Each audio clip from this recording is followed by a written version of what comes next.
A good evening to you all, and thank you for joining us here on Rwanda Television News Tonight. We do hope you had yourselves a productive Tuesday. Now here's a sneak peek of our edition tonight. Prime Minister Dr. Edouard Ngirente has emphasized that agricultural technology is one of the key tools needed to boost productivity in Africa's agriculture sectors, while also generating profits to practitioners. The Parliament of Rwanda and the United Nations Development Programme UNDP Rwanda office have pledged to strengthen collaboration aimed at advancing artificial intelligence technology in the legislative work of Rwanda's parliament. On the international scale, Uzbekistan's electrical engineering industry has shown remarkable progress and growth potential.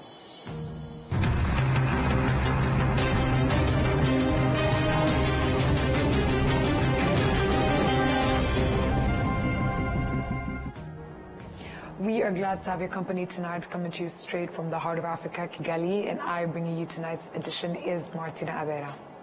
Let us start off by informing you that Prime Minister Dr. Edouard Ngirente has emphasized that agricultural technology is one of the key tools needed to boost productivity in Africa's agriculture sectors, while also generating profits to practitioners. This was reiterated on Tuesday while officially opening the Africa Conference on Agricultural Technology, currently taking place here in Kigali. Adam Squizera with more. Our partnerships at last. During the conference, it was highlighted that despite the need for technology in agriculture, access to finance remains a major challenge. Dr. Mel Aloj stressed the need for partnership between governments and private sector and financial institutions to make credit more accessible for actors in the sector. Access to finance is extremely important in the agriculture sector in Africa, and that's one of the key constraints or challenges which farmers face. They don't have the capital to be able to expand their operations, and if they actually go to a bank to try to access funds, banks quite often need collateral because they claim the agriculture sector is very risky for them. This was also reiterated by Agri Abali, chairperson of the board of the African Agriculture Technology Association, who highlighted that even with sound of policies and strategies in place, effective implementation mechanisms are also necessary. Process can be there, but then there has to be an enabling environment. And indeed, that's the challenge that we would like, to make sure that we address, at this particular meeting. This ACTA 2025 has been structured to achieve a high level of interaction through plenaries, some that actually the moderator was talking to earlier on, technical interactive panels. I think you enjoyed some yesterday, where we are told, don't invite us as farmers. We need to be there. We own the process. As well as strategic dialogues and demos. I'm sure this morning our brother was showing us how the weather stations can actually contribute effectively. Former Nigerian President Goodluck Jonathan also reiterated that as a continent rich in fertile soil, Africa must ensure that involved in agriculture embrace the use of modern technology. But so for Africa, we must really work hard and ensure that young people are brought in to improve agriculture. The role of technology. The future of agriculture on our continent is intricately tied to our ability to embrace and scale up available and emerging technologies. I'm quite pleased that in this program there are a lot of demonstrations of various technologies that will be very useful. Regional collaboration through platforms such as the African Union, the Economic Community of West African States, COMESA, and the African Continental Free Trade Area must be strengthened to unlock inter-Africa trade, reduce tariffs on agricultural inputs, and harmonize standards for regulation and management of food products. Inter-Africa trade, reduce tariffs on agricultural inputs. Figures show that agriculture employs over 60% of Africa's workforce and contribute about 23% of the continent's GDP. Prime Minister Dr. Edouard Tirene noted that Africa's youth hold the key to transforming the agriculture sector and must seize the opportunities available across the continent. However, despite the vast potential of our continent lands and human capital, many African farmers continue to face significant production challenges. These include climate conditions, outdated agricultural practices, limited access to markets, and inadequate financing. To address these barriers and secure the future of agriculture in Africa, we must leverage technology and innovation as essential drivers of its transformation. Today, hard work alone is no longer sufficient. Agriculture must be sustainable and attractive, especially for our young generation. To achieve this, we need to integrate technology and innovation across our efforts to transform the sector. At this second edition of the Africa Conference on Agriculture Technology, ACAT 2025, youth from across Africa have also taken opportunity to showcase innovative digital solutions aimed at accelerating continent's agriculture transformation. Adams Kwizera, RwandaTV News. Thank you, Adams Kwizera, for that report. Rwanda has received 70 white rhinos brought from South Africa. The rhinos were delivered to the country in 2 batches and relocated to the Akagera National Park. The Rwanda Development Board has stressed that bringing the rhinos is part of Rwanda's efforts to conserve the environment and restore the animals in the region. Tourism has been one of the key pillars of economic drivers as far as the economic growth of our country is concerned. The government took that decision, and it is paying back in terms of boosting the economic growth of our country, but also beyond these, in terms of other numbers, we see the big number of visitors increasing day in, day out. We see the number of job creation not only among the neighboring districts, but also in the others operating in the tourism industry. We are again very much committed to be contributing to this industry transformation, especially bringing on board the surrounding communities as well. We want to salute the efforts of the government of Rwanda. Took some years back to let the surrounding communities benefiting from the revenues coming from the tourism industry. You've seen our people in different districts closer to the Akagera National Park, namely Nyagatare, Katsibo, Kayonza, benefiting from the basic infrastructure, be it classrooms, health facilities, roads, water, to name but a few. And this is literally transforming their lives. This is coming to as a value addition. It's coming to boost tourism. This is a destination of big five: elephants, buffaloes, lions, leopards, and rhinos. And the very species that we've translocated is a good species for tourism, not because it's tamed, but just because of its character, that it grazes in openness. So that gives a chance for viewers, sightings of the tourists. So that is an advantage, and we see that as a boost again to our tourism industry. First of all, having the trust is something that we need to appreciate, that is played by our government, focusing on security, safe environment. It's one thing that gives trust to those that that we work with, be it the partners, be it the host countries where we have brought these animals from. We've had lions from South Africa. We've had East African black rhinos from South Africa. We've had southern white rhinos from South Africa. There's nothing else. One is a collaboration we've built along, but also having a secure environment. Rwanda is secure. Rwanda has a good security that gives everyone that we work with confidence to work with us. African Parks really values the relationship that we have with the Rwandan Development Board and the government of Rwanda. Without their undying, unwilting support, all of this would have been impossible today.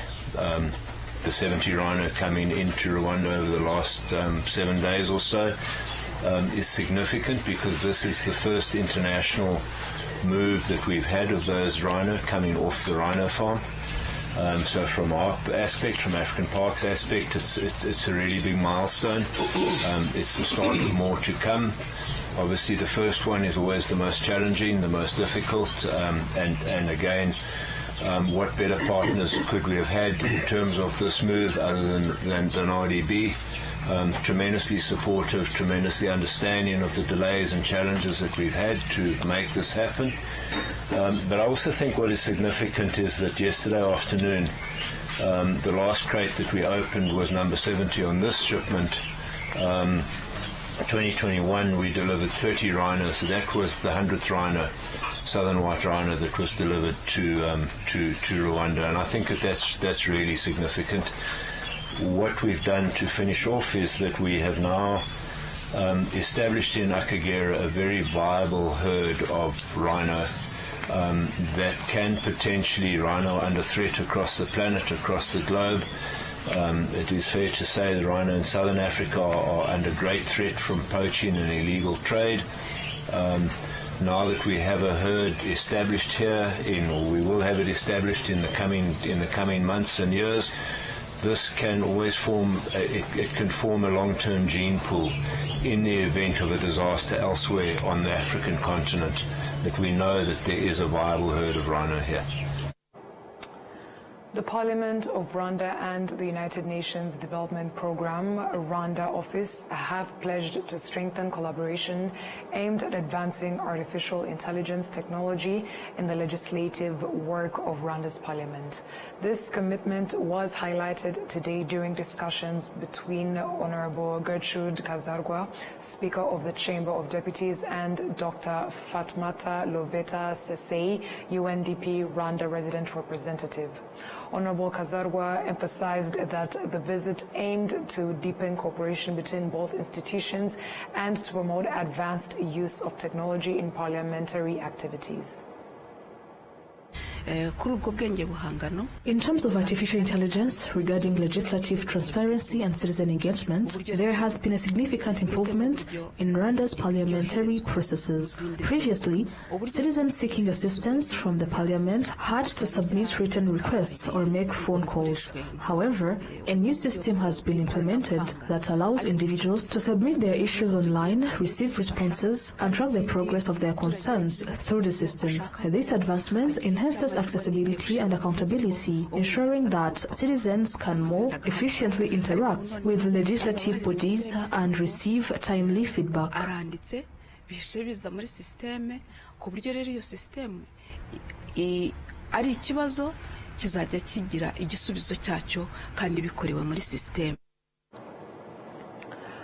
The Rwanda Space Agency is urging the youth to study science subjects diligently in order to participate in research and build spacecraft that will help Rwanda achieve research-based development. This was stressed by the head of the technology department at the agency, George Kwizera, during an interview with our colleague John Gakuba.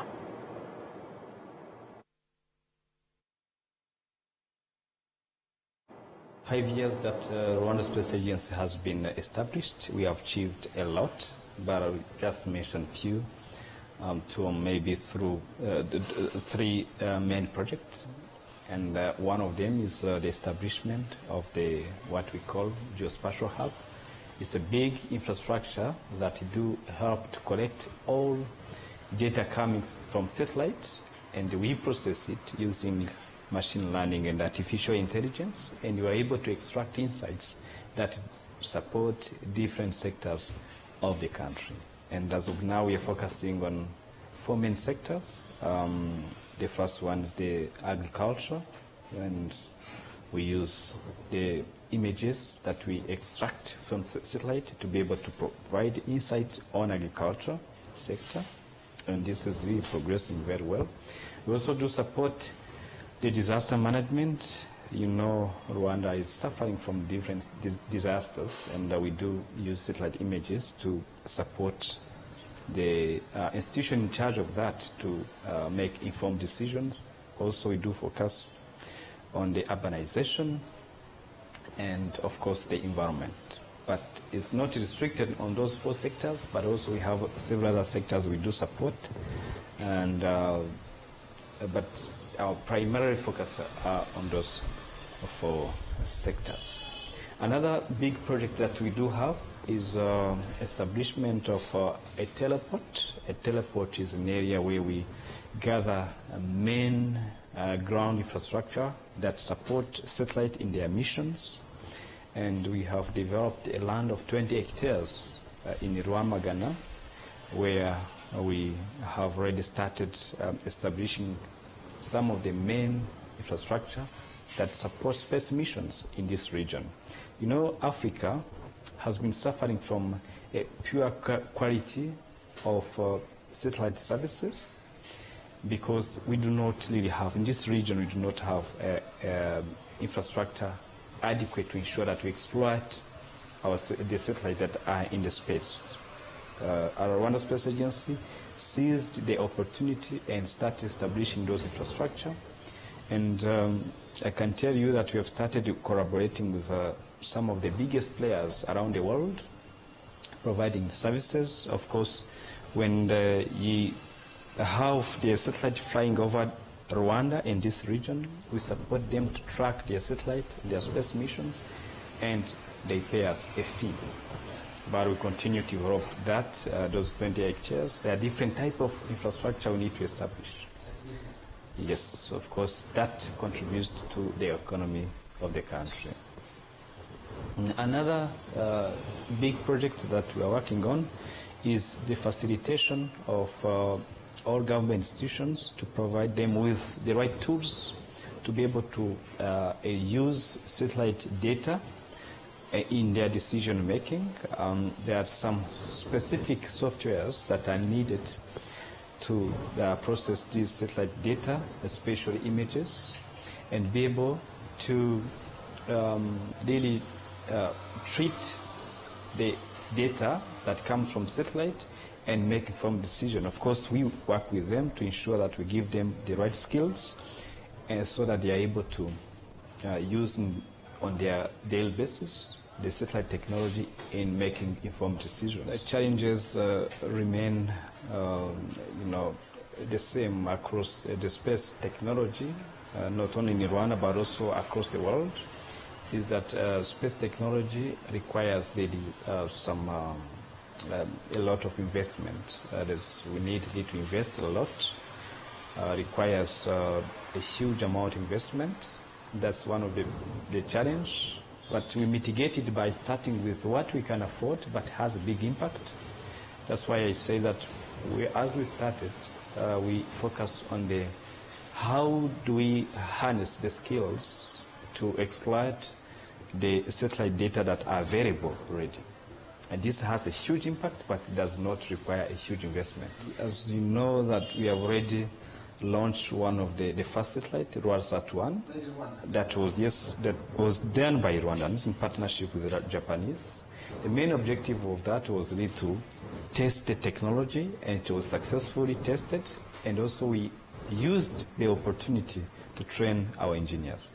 But now we are going into the phase of launching bigger satellite, and we have initiated discussions with different partners, and that we want to work together. Our main objective is to ensure that we build a capability for our Rwandans to be able to build satellite themselves. And there's a plan actually to establish facilities that help to manufacture satellite in Rwanda. But of course, that is a long-term plan, but we have already started. Several engagements are going on. We keep you updated as we make some steps and progress. We cannot continue to import technology. We need to start doing it by ourselves. And for that, we need to train Rwandans, young Rwandans. So we need the people to start, pushing their children to do science. Because if you want to do space technology, you start with science. We're working as of now with the University of Rwanda to start a space program, but also we started engaging different other universities to come and establish space programs in Rwanda. But those programs will need children who have already done science in their high school. So that's one of the main contribution of our people. But further, we also will need collaboration. As we use satellite data in making informed decisions, we also need to collect some data from the people through local government. We need to have their collaboration to make sure that we do collect the data and enhance some of the tools that we are building to make them more accurate. That require really people's involvement. And also we want people to love space. You know, space is also a dream. It's actually an image of what Rwanda is. We always aim high and bigger, and we want really our people to start thinking that we can also do it. It's not America or Japan or China. Rwandans also can do space. And we have proved that we can do bigger than what other people expect us to do. So we don't like to compare ourselves to others. That's not who we are. For us, yes. By the way, don't think that they are really that ahead. That's maybe something that we need to keep in mind. But our objective is not to compare ourselves with others. Otherwise, it's going to stop us, to slow us down. We are aiming to achieve the biggest goal that we can achieve in this sector. Because we have seen, a few years we have seen that it is possible, and we are going to aim to achieve that. Whether others follow, it is their business, but for us we aim to achieve the maximum we can get with, of course, the means that we have as a country. But we cannot just continue to compare ourselves. And you know, so in other domains, Rwanda does no longer compare itself with other countries. We want always to achieve the best, and that is our objective as Rwanda Space Agency. Thank you, John Gakuba, for that insightful interview. Now heading back to the previous story, the United Nations Development Program Rwanda resident representative Dr. Sese expressed gratitude for the partnership in enhancing the application of technology in Rwanda's governance. We decided to have a courtesy visit with the Right Honorable Speaker of Parliament today and two Deputy Speakers. Parliament plays an important role in development. We talk about policies, legal framework, often, and most importantly, even the national budget. They are tabled in front of Parliament, discussions happen there. UNDP globally, not only in Rwanda, we've worked strongly with Parliament across many countries, especially in providing capacity building to continue to strengthen their oversight role. But also there's a lot of discussions around the need for the push for achievement of the Sustainable Development Goals. To do so, Parliament holds a key on oversight to have these conversations. Most importantly, we came here today after a meeting we've had with other institutions in government on Rwanda's journey on digitalization. The country is on a fast pace, a good example for many other countries in Africa, almost digitalizing all processes up to 75 to 80% of them. Then we asked, what is the 20% remaining? They said, moving digitalization to Parliament is one of the key things that are really central in Rwanda closing the digitalization gap. So we came here today to have discussion on how can we co-create a partnership, co-create the ideas together, explore and see which other partners are willing to work with us to really increase efficiency of Parliament by introducing digitalization. We also know the world is moving very fast around issues of introducing AI to enhance our work. So we wanted to understand the Parliament's interest on capacity building on AI, but also using some of those tools to improve their work. So we are here today to look at an arm of governance that is central for our overall governance work as UNDP, but also that is central for enhancing service delivery in the country. This is because, yes, young people are tech savvy.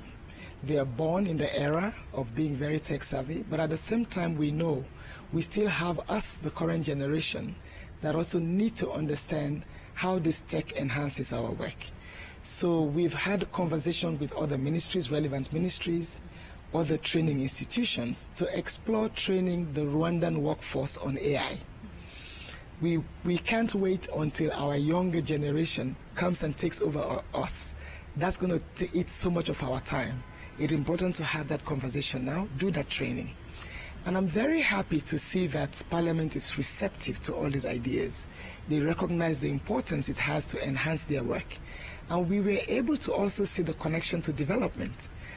You are enhancing my skill as an individual, building my human capital, but that is contributing to the economy, contributing to my well-being and the well-being of my household. So we've really seen how intricately these issues are related: capacity building of members of parliament, digitalization to enhance services, but all of them will contribute to increasing efficiency as well as gains for the economy in the country. More than 30,000 fruit and vegetable farmers are happy to be able to grow their crops with confidence, which they say has improved their well-being. They announced this on Tuesday when the Tier Fund organization helped them, which was concluding a 5-year project that aimed to help small and medium-sized fruit and vegetable farmers find markets. This project, which aimed to help fruit and vegetable farmers find markets, operated in 4 districts, namely Gasabo, Bugesera, Rwamagana, and Kayonza, where fruit and vegetable farmers received training and basic agricultural equipment, and most importantly, they were helped to grow, but they also had a market, as they explained. This project, which had been in place for 5 years, has reduced the amount of produce that was being lost because farmers are now connected to exporters of fruit and vegetables abroad. Tier Fund Director Emmanuel Murangira says that they are proud to have helped farmers develop agriculture that has improved their lives and changed their livelihoods. Well, the project started in 2000, in the year 2000. It was, of course, designed a year earlier, and officially 2019. And it started in the year 2000 in February. And then it was affected briefly by COVID. But because COVID started in March 2020, but we were able to go. We were able to go through with it, particularly because the government had eased the restrictions on agriculture activities, and therefore we were able to bring farmers together. We were able to also integrate some of the COVID prevention measures, which allowed us to reach the number of farmers we wanted to reach, and to also be able to facilitate them and facilitate their transformative journey. It is a horticulture development project that targets smallholder farmers, and the purpose is not just to raise productivity, but to open up access to markets and improve their incomes.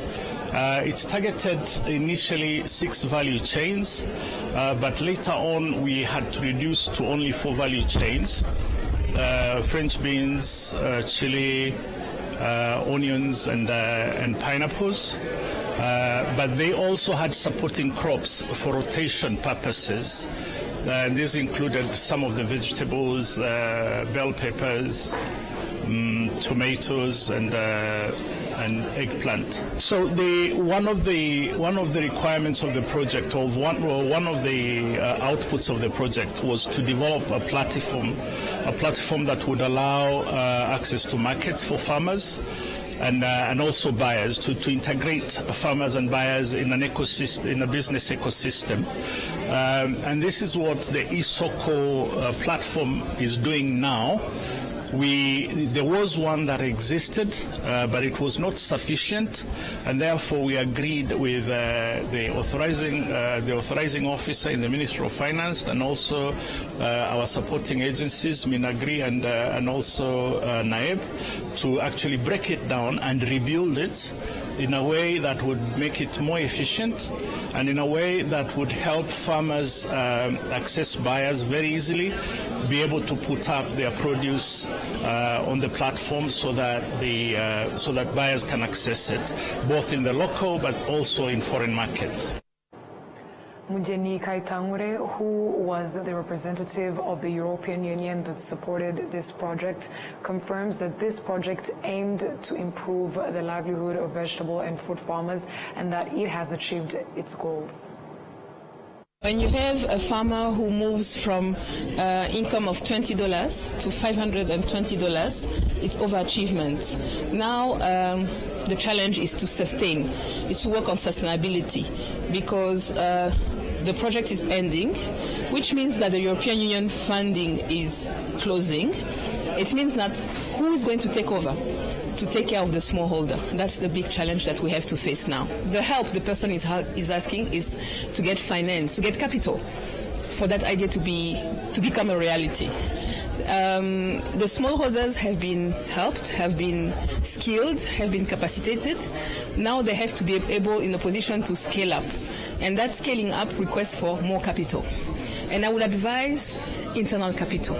I think it's now time for the private sector to take over. We can see that it's a success story. Horticulture is a success story in Rwanda, and it has to be taken over by private sector to actually raise capital internally. One of the big recommendations it will be to document what has been done. It's a very good success story, like I said before, but we have to document it. We have to unpack the information that we got from the evaluations in order to inform further projects in that area. That will not necessarily be funded by the EU. Other partners could come in. We could interest like foundations or the private sector, like I was saying, or investment banks for them to be able to scale up horticulture in Rwanda. This project aimed to promote the vegetable and fruit trade, focusing on women and youth, where women make up 72.1% of them, which helped them develop.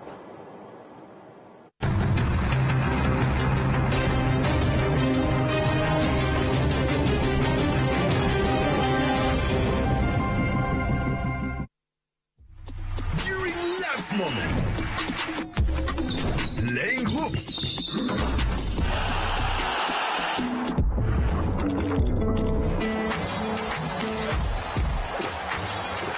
giving away,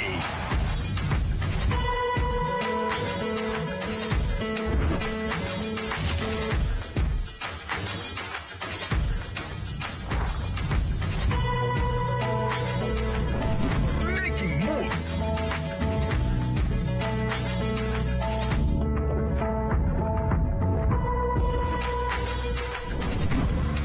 breakfast with family. Inyanje is always there. Whatever the occasion, whatever the moment, always ask for Inyanje.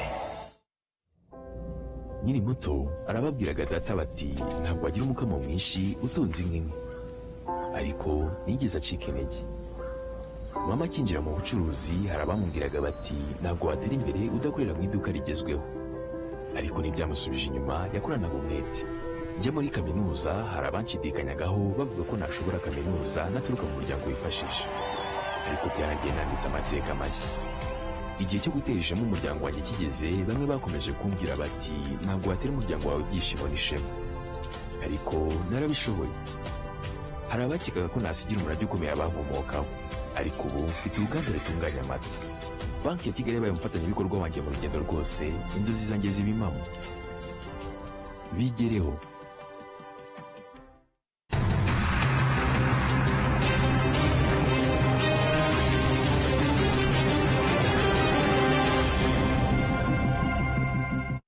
Thank you for sticking with us on RTV News, and welcome back to other stories making headlines on the international scene. Uzbekistan's electrical engineering industry has shown remarkable progress and growth potential. Euronews with more.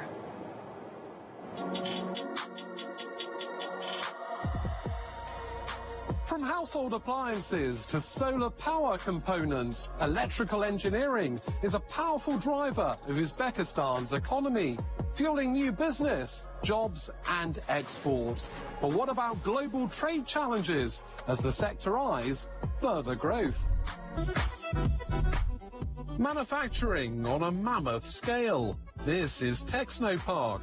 It brings together 17 production facilities, covering an area bigger than 60 football pitches. We specialize on production of home appliances, commercial appliances, industrial heating and cooling solutions, and construction products.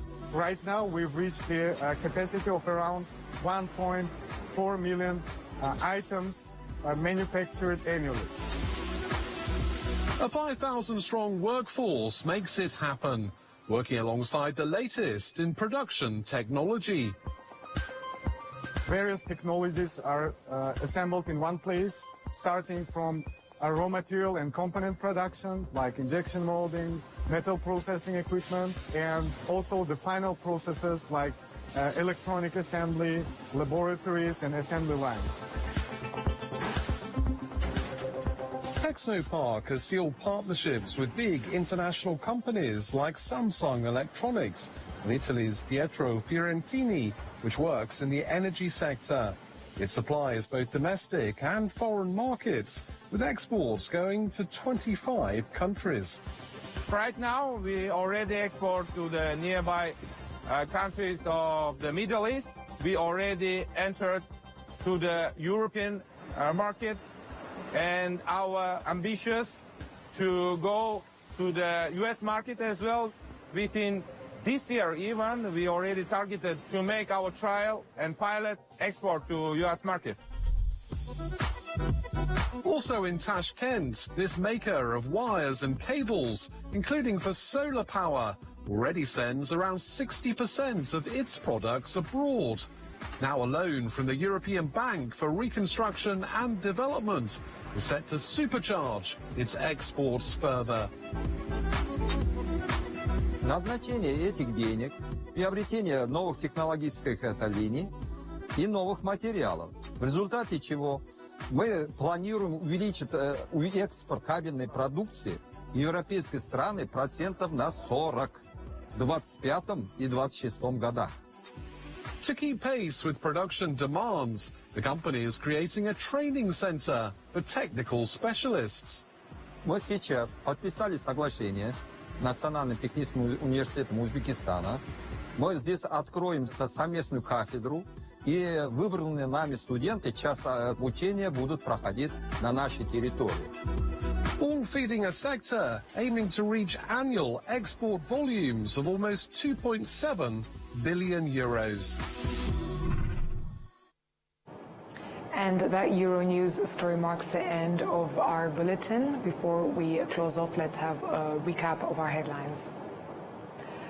Prime Minister Dr. Edward Ngirente has emphasized that agricultural technology is one of the key tools needed to boost productivity in Africa's agriculture sector, while also generating profits to practitioners.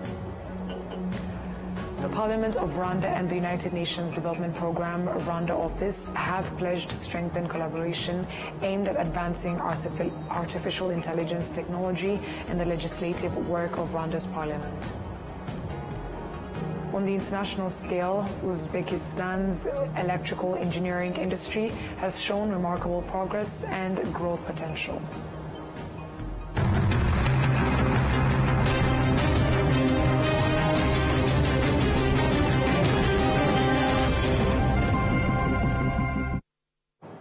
And And on behalf of the news production team as well as the technical team, thank you for sticking with us tonight on today's bulletin. And up until next time, stay safe and have a good night.